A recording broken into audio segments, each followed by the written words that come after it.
जीवन दास नाम का एक गरीब मदारी अपने बंदर मन्नू को नचाकर अपनी जीविका चलाया करता था।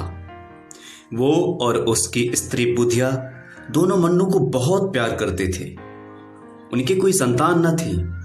मन्नू ही उनके स्नेह और प्रेम का पात्र था। दोनों उसे अपने साथ खिलाते और अपने साथ सुलाते थे। उनकी दृष्टि में मन्नू से अधिक प्रिय वस्तु कोई नहीं थी। जीवनदास उसके लिए एक गेंद लाया था। मन्नू आंगन में गेंद खेला करता था। उसके भोजन करने को एक मिट्टी का प्याला था, ओढ़ने को कंबल का एक टुकड़ा, सोने को एक बोरिया और उचकने के लिए छप्पर में एक रस्सी। मन्नू इन वस्तुओं पर जान देता था। जब तक उसके प्याले में कोई चीज रख न दी जाती थी तब तक वो भोजन नहीं करता था। अपना टाट और कंबल का टुकड़ा उसे शॉल और गद्दे से भी प्यारा था। उसके दिन बड़े सुख से बीतते थे। वो प्रातःकाल रोटियां खा कर मदारी के साथ तमाशा करने जाता था। वो नकलें करने में इतना निपुण था कि दर्शक वृंद तमाशा देखकर मुग्ध हो जाते थे।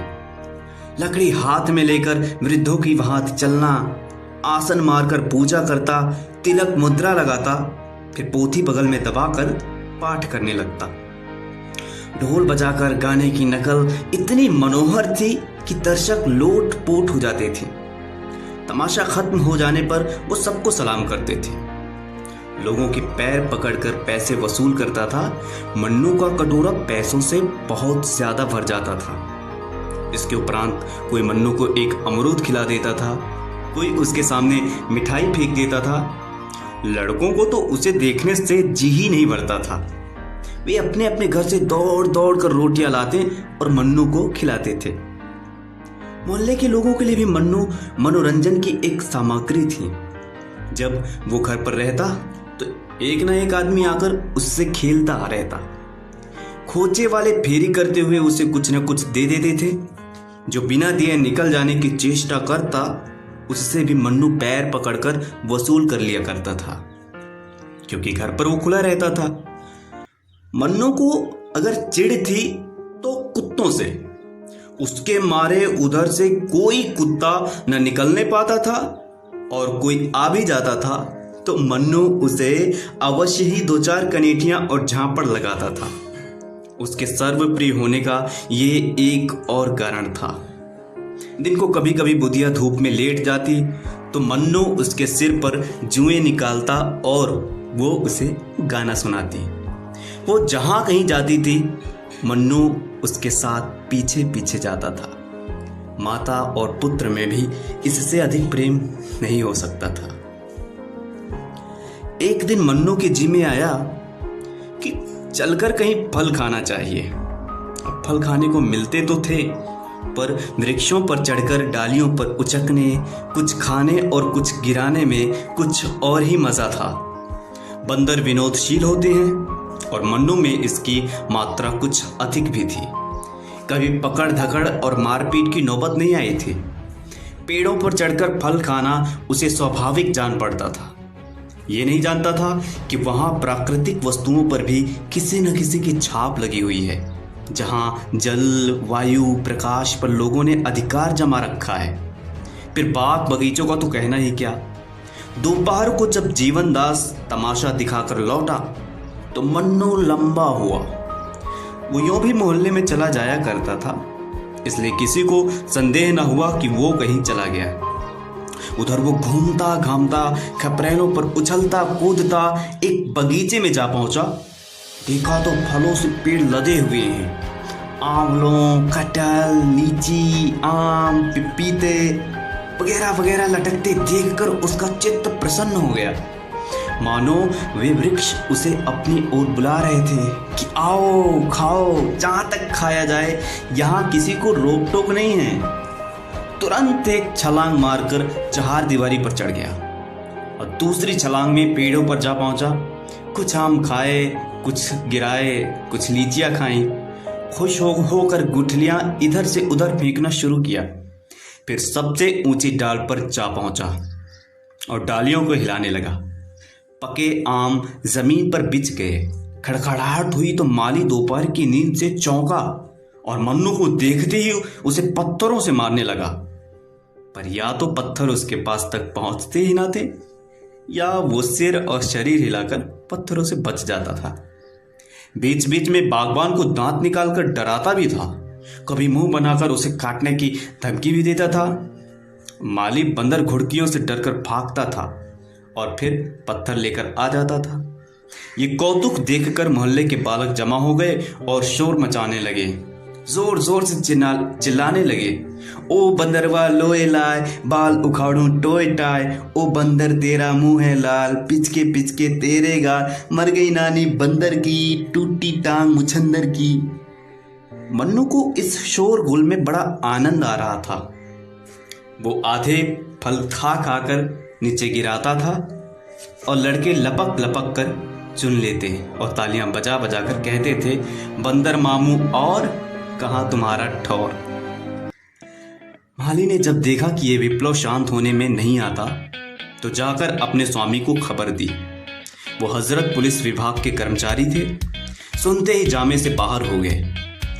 बंदर की इतनी मजाल कि मेरे बगीचे में आकर ऊधम मचा गई। बंगले का किराया मैं देता हूँ, कुछ बंदर नहीं देता। यहाँ कितने ही असहयोगियों को लदवा कर दिया था। अखबार वाले मेरे नाम से कांपते हैं। बंदर की क्या हस्ती है। उसने तुरंत बंदूक उठाई और बगीचे में जा पहुंचा। देखा मन्नू एक पेड़ को जोर जोर से हिला रहा था। लाल हो गए और उसे देखते ही बंदूक तान दी। बंदूक देखते ही मन्नू के होश उड़ गए। उस पर आज तक किसी ने बंदूक नहीं तानी थी, पर उसने बंदूक की आवाज सुनी थी। चिड़ियों को मारे जाते देखा था और न देखा होता तो भी बंदूक से उसे स्वाभाविक भय होता। पशु बुद्धि अपने शत्रुओं से स्वतः सशंक हो जाती है। मन्नू के पांव मानो सुन्न हो गए। वो उछलकर किसी दूसरे वृक्ष पर भी न जा सका। उसी डाल पर दुबक कर बैठ गया। साहब को उसकी ये कला पसंद आई, दया आ गई। माली को भेजा, जाकर बंदर को पकड़ लाने का हुक्म दिया। माली दिल में तो डरा, पर साहब के गुस्से को जानता था। चुपके से वृक्ष पर चढ़ गया और हजरत बंदर को एक रस्सी में बांध कर ले आया। मन्नू साहब को बरामदे में एक खंबे से बांध दिया गया। उसकी स्वच्छंदता का अंत हो गया। संध्या तक वो वहीं पड़ा हुआ करुण स्वर में कूं कूं करता रहा। सांझ हो गई तो एक नौकर उसके सामने एक मुट्ठी चने डाल दिया। अब मन्नू को अपनी स्थिति के परिवर्तन का ज्ञान हुआ। न कंबल न टाट, जमीन पर बड़ा बड़ा बिसूर रहा था। चने उसने छुए भी नहीं। पछता रहा था कि कहां से फल खाने निकला। मदारी का प्रेम याद आया। बेचारा मुझे खोजता फिरता होगा। मदारी प्याले में रोटी और दूध लिए मुझे मन्नू मन्नू पुकार रही होगी। हाँ विपत्ति, तूने मुझे कहां लाकर छोड़ा। रात भर वो जागता और बार बार खंबे के चक्कर लगाता रहता। साहब का कुत्ता टॉमी बार बार डराता और भौंकता था। मन्नू को उस पर ऐसा क्रोध आता था कि पांव तो मारे चपातों की चौंधिया दूं, पर कुत्ता निकट ना आता। दूर से ही गरज कर रह जाता था। रात गुजरी तो साहब ने आकर मन्नू को 2-3 ठोकरें जमाई। सुअर, रात भर चिल्ला चिल्लाकर नींद हराम कर दी, आंख तक न लगी। बच्चा, आज भी तुमने गोल मचाया तो गोली मार दूंगा। ये कहकर वो तो चले गए। अब नटखट लड़कों की बारी आई। कुछ घर के और कुछ बाहर के लड़के जमा हो गए। कुछ मन्नू को मुंह चिढ़ाता, कोई उस पर पत्थर फेंकता और कोई उसको मिठाई दिखाकर ललचाता था। कोई उसका रक्षक न था। किसी को उस पर दया नहीं आ रही थी। आत्मरक्षा की जितनी क्रियाएं उसे मालूम थी सब करके हार गया। प्रणाम किया, पूजा पाठ किया, लेकिन इसका उपहार यही मिला कि लड़कों ने उसे और भी दिक्क करना शुरू किया। आज किसी ने उसके सामने चने भी न डाले, और यदि डाले भी तो वो खा न सका। शोक ने भोजन की इच्छा खत्म कर दी थी। संध्या समय मदारी पता लगाता हुआ साहब के घर पहुंचा। मन्नू उसे देखते ही ऐसा अधीर हुआ मानो जंजीर तोड़ डालेगा, खंबे को गिरा देगा। मदारी ने जाकर मन्नू को गले से लगा लिया। और साहब से बोला, हुजूर, बोल चूक तो आदमी से भी हो जाती है। ये तो पशु है, मुझे चाहे जो सजा दे दीजिए, पर इसे छोड़ दीजिए सरकार। यही मेरी रोटियों का सहारा है। इसके बिना हम दो प्राणी भूखों मर जाएंगे। इसे हमने लड़कों की तरह पाला है। जब से भागा है, मदारी ने दाना पानी छोड़ दिया है। सरकार, इतनी दया कीजिए। आपका इकबाल सदा रोशन रहे, इससे भी बड़ा ओहदा मिले। कलम चाक हो, मुद्दई बेबाक हो, आप हैं सपूत, सदा रहे मजबूत। आपके बैरी को दावे भूत। मगर साहब ने दया का पाठ नहीं पढ़ा था। गुड़क कर बोले, चुप हो जा पाजी। टेंटे करके दिमाग चाट गया। बचा बंदर छोड़कर बाघ का सत्यानाश कर डाला, और अब तुम खुशामद करने चले हो? जाकर देखो तो इसने कितने फल खराब कर दिए। अगर इसे ले जाना है तो 10 रुपए लाकर मैंने नजर नहीं किए तो चुपके से अपनी राह पकड़। ये तो यहीं बंधे बंधे मर जाएगा, या कोई इतने दाम देकर इसे ले जाएगा। मदारी निराश होकर चला गया। 10 रुपए कहां से लाता? बुधिया से जाकर हाल कहा। बुधिया को अपनी तरस पैदा करने की शक्ति पर ज्यादा भरोसा था। बोली, बस देख ली तुम्हारी करतूत, जाकर लाठी से मारी होगी। हाकिमों से बड़े दांव पेच की बातें की जाती हैं, तब कहीं जाकर वे पसीजते हैं। चलो मेरे साथ, देखो छुड़ा लाती हूं कि नहीं। ये कहकर उसने मन्नू का सब सामान एक गठरी में बांधा और मदारी के साथ साहब के पास आई। मन्नू अब की इतनी जोर से उछला कि खंभा हिल उठा। बुधिया ने कहा, सरकार, हम आपके द्वार पर भीख मांगने आए हैं, ये बंदर हमको दान दे दीजिए। साहब ने बोला, हम दान देना पाप समझते हैं। फिर मदारी बोली, हम देश देश घूमते हैं, आपका जस गावेंगे। हमें जस की चाह या परवाह नहीं है। भगवान भगवान भगवान आपका इसका फल देंगे आपको। मैं नहीं जानता भगवान कौन भला है। महाराज, क्षमा की बड़ी महिमा है। हमारे यहाँ सबसे बड़ी महिमा दंड की है। हुजूर, आप हाकिम हैं। हाकिमों का काम है न्याय कराना। फलों के पीछे 2 आदमियों की जान ना लीजिए। न्याय ही से हाकिम की बड़ाई होती है। हमारी बड़ाई क्षमा और न्याय से नहीं है, और न न्याय करना हमारा काम है। हमारा काम है मौज करना। बुधिया की एक भी युक्ति इस अहंकार मूर्ति के सामने नहीं चल पाई। अंत को निराश होकर वो बोली, हुजूर, इतना हुक्म तो दे दें कि ये चीजें बंदर के पास रख दूं। इन पर ये जान देता है। भागो यहां से, मेरे यहां कूड़ा करकट रखने की जगह नहीं है। आखिर बुधिया हताश होकर चली गई। टॉमी ने देखा मन्नू कुछ बोलता नहीं तो शेर हो गया। भूंकता भूंकता मन्नू के पास चला गया। मन्नू ने लपक कर उसके दोनों कान पकड़ लिए और इतने तमाचे लगाए कि उसे छठी का दूध याद आ गया। उसकी चिल्लाहट सुनकर साहब कमरे से बाहर निकल आए और मन्नू के कई ठोकरें लगाई। नौकरों को आज्ञा दी कि इस बदमाश को 3 दिन तक कुछ खाने को मत दो। संयोग से उसी दिन एक सर्कस कंपनी का मैनेजर साहब से तमाशा करने की आज्ञा लेने आया। उसने मन्नू को बंधे रोनी सूरत बनाए बैठे देखा तो पास जाकर उसे पुचकारा। मन्नू उछलकर उसकी टांगों से लिपट गया और उसे सलाम करने लगा। मैनेजर समझ गया कि यह पालतू जानवर है। उसे अपने तमाशे के लिए बंदर की जरूरत थी। साहब से बातचीत की, उसका उचित मूल्य दिया और अपने साथ ले गया। किंतु मन्नू को शीघ्र ही विदित हो गया कि यहां मैं और भी बुरा फंस गया। मैनेजर ने उसे बंदरों के रखवालों को सौंप दिया। रखवाला इतना निष्ठुर और क्रूर प्रकृति का प्राणी था। उसके अधीन और भी कई बंदर थे। सभी उसके हाथों कष्ट भोग रहे थे।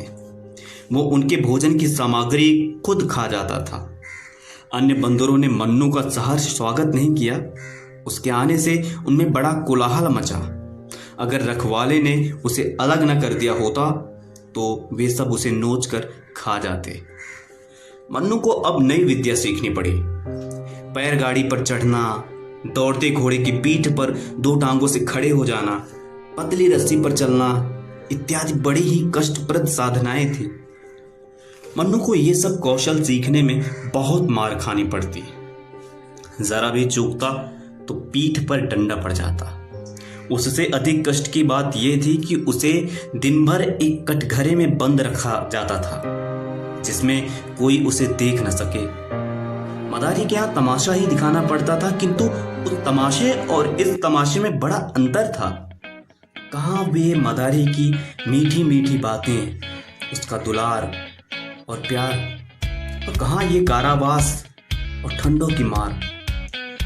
ये काम सीखने में उसे इसलिए और भी देर लगती थी कि वो अभी तक जीवन दास के पास भाग जाने के विचार को भूला नहीं था। नित्य इसकी ताक में रहता था कि मौका पाऊं और निकल जाऊं, लेकिन वहां जानवरों पर बड़ी कड़ी निगाह रखी जाती थी। बाहर की हवा तक न मिलती थी। भागने की तो क्या बात, काम लेने वाले सब थे, मगर भोजन की खबर लेने वाला कोई भी नहीं था। साहब की कैद से मन्नू जल्द ही छूट गया, लेकिन इस कैद में 3 महीने बीत गए। शरीर घुल गया। नित्य चिंता घेरे रहती थी, पर भागने का कोई ठीक ठिकाने न था। जी चाहे या न चाहे उसे काम अवश्य करना पड़ता था। स्वामी को पैसों से काम था, वो जिए चाहे मरे। संयोगवश एक दिन सर्कस के पंडाल में आग लग गई। सर्कस के नौकर चाकर सब जुआरी थे। दिन भर जुआ खेलते, शराब पीते, लड़ाई झगड़ा करते थे। इन्हीं झंझटों में एक गैस की नली फटी और हाहाकार मच गया। दर्शक वृंद जान लेकर भागे। कंपनी के कर्मचारी अपनी अपनी चीजें निकालने लगे। पशुओं को किसी की खबर ही न रही। सर्कस में बड़े बड़े भयंकर जीव जंतु तमाशा करते थे। 2 शेर, कई चीते, एक हाथी, एक रीछ था। कुत्तों, घोड़ों तथा बंदरों की संख्या तो इससे कहीं अधिक थी। कंपनी धन कमाने के लिए अपने नौकरों की जान को कोई चीज नहीं समझती थी। ये सब के सब जीव इस समय तमाशे के लिए खोले गए थे। आग लगते ही वे चिल्ला चिल्ला कर भागने लगे। मन्नू भी भाग खड़ा हुआ। पीछे फिर नहीं देखा। पंडाल जला या बचा, उसे भागने से सुध ही न रही। मन्नू कूदता फांदता सीधे घर पहुंचा, जहां जीवन दास रहता था। लेकिन द्वार बंद होने के कारण वो बाहर खपरेल पर चढ़कर घर में घुस गया, मगर किसी आदमी का चिन्ह नहीं मिला। वो स्थान जहां वो सोता था और जिसे बुधिया गोबर से लीप कर साफ रखा करती थी, अब घास पात से ढका हुआ था। वो लकड़ी जिस पर चढ़कर कूदा करता था, दीमकों ने खा ली थी। मोहल्ले वाले उसे देखते ही पहचान गए। शोर मच गया, मन्नू आया, मन्नू आया। मन्नू उस दिन से रोज संध्या के समय उसी घर में आता और अपने पुराने स्थान पर लेटा रहता। वो दिन भर मोहल्ले में घूमा करता था। कोई कुछ दे देता तो खा लेता था, मगर कोई चीज की उसे जरूरत नहीं थी और न ही वो किसी चीज को छूता था। उसे अब भी आशा थी कि मेरा स्वामी यहां मुझसे अवश्य मिलेगा। रातों को उसके कराहने की करुण ध्वनि सुनाई देती थी। उसकी दीनता पर देखने वालों की आंखों से आंसू निकल पड़ते थे। इस प्रकार कई महीने बीत गए। एक दिन मन्नू गली में बैठा हुआ था। इतने में लड़कों का शोर सुनाई दिया। उसने देखा एक बुढ़िया नंगे बदन, एक चीथड़ा कमर में लपेटे सिर के बाल चिटकाए भूतनियों की तरह चली आ रही है, और कई लड़के उसके पीछे पत्थर फेंकते फेंकते पगली नानी की हाँक लगाते, तालियां बजाते चले जा रहे हैं। वो रह रहकर रुक जाती है और लड़कों से कहती है, मैं पगली नानी नहीं हूं, मुझे पगली क्यों कहते हो? आखिर बुढ़िया जमीन पर बैठ गई और बोली, बताओ मुझे पगली क्यों कहते हो? उसे लड़कों पर लेश मात्र भी क्रोध नहीं आता था। वो न रोती थी न हंसती थी। पत्थर लग भी जाता तो चुप हो जाती थी। एक लड़के ने कहा, तू कपड़े क्यों नहीं पहनती? तू तू पागल नहीं तो और क्या है? तभी बुढ़िया बोली, कपड़े में जाड़े में सर्दी से बचने के लिए पहने जाते हैं, आजकल तो गर्मी है। ए बुढ़िया, तुझे शर्म नहीं आती क्या? ए, शर्म किसे कहते हैं बेटा? इतने साधु सन्यासी नंगे रहते हैं, उनको पत्थर से क्यों नहीं मारते? वे तो मर्द हैं। ओ, क्या शर्म औरतों के लिए ही है? मर्दों को शर्म नहीं आनी चाहिए हैं? तुझे जो कोई जो कुछ देता है उसे तू खा लेती है, तो पागल नहीं है तो और क्या है? अच्छा, इसमें पागलपन की क्या बात है बेटा? भूख लगती है, पेट भर लेती हूँ। तुझे कुछ विचार नहीं है? किसी के हाथ की चीजें खाते घिन नहीं आती? घिन किसे कहते हैं बेटा? मैं भूल गई। सभी को घिन आती है, क्या बता दूं? घिन किसे कहते हैं? तू पैसे क्यों हाथ से फेंक देती है? कोई कपड़े देता है तो क्यों छोड़कर चली जाती है? पगली नहीं है तो क्या है? बुढ़िया ने अचानक कहा, पैसे कपड़े लेकर क्या करूं बेटा मैं? और लोग क्या करते हैं? पैसे रुपए का लालच सभी को होता है। बेटा, लालच किसे कहते हैं? मैं सब कुछ भूल चुकी हूं। इसी से तुझे पगली नानी कहते हैं। तुझे न लोभ है, न घिन है, न विचार है, न लाज है।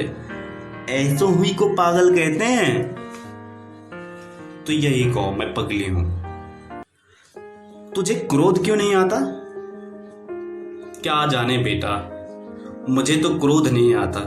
क्या किसी को क्रोध भी आता है? मैं तो भूल गई। कई लड़कों ने इस पर पगली पगली का शोर मचाया और बुढ़िया उसी तरह शांत भाव से आगे चली। जब वो निकट आई तो मन्नू उसे पहचान गया। ये तो मेरी बुढ़िया है। वो दौड़कर उसके पैरों से लिपट गया।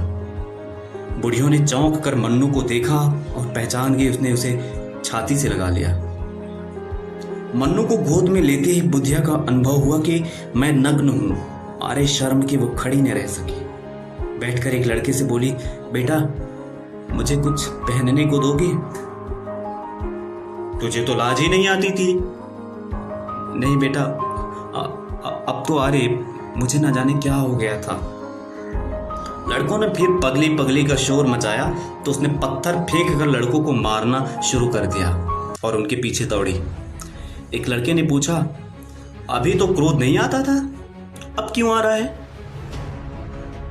बुढ़िया, क्या जाने क्यों अब क्रोध आ रहा है। फिर किसी ने पगली कहा तो बंदर से कटवा दूंगी। एक लड़का दौड़कर एक फटा हुआ कपड़ा ले आया। बुढ़िया ने वो कपड़ा पहन लिया, बाल समेट लिए। उसके मुख पर जो एक अमानुष आभा थी, उसकी जगह चिंता का पीलापन दिखाई देने लगा।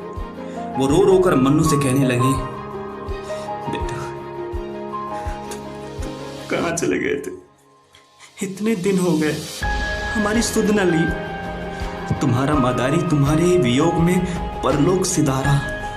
मैं भिक्षा मांग मांग कर अपना पेट पालने लगी। घर द्वार तहस नहस हो गया। तुम थे तो खाने की, पहनने की, गहने की, घर की इच्छा थी। तुम्हारे जाते ही सब इच्छाएं लुप्त हो गई। अकेली भूख तो सताती थी, पर संसार में और किसी की चिंता न थी। तुम्हारा मदारी मारा पर आंखों में आंसू तक नहीं आए।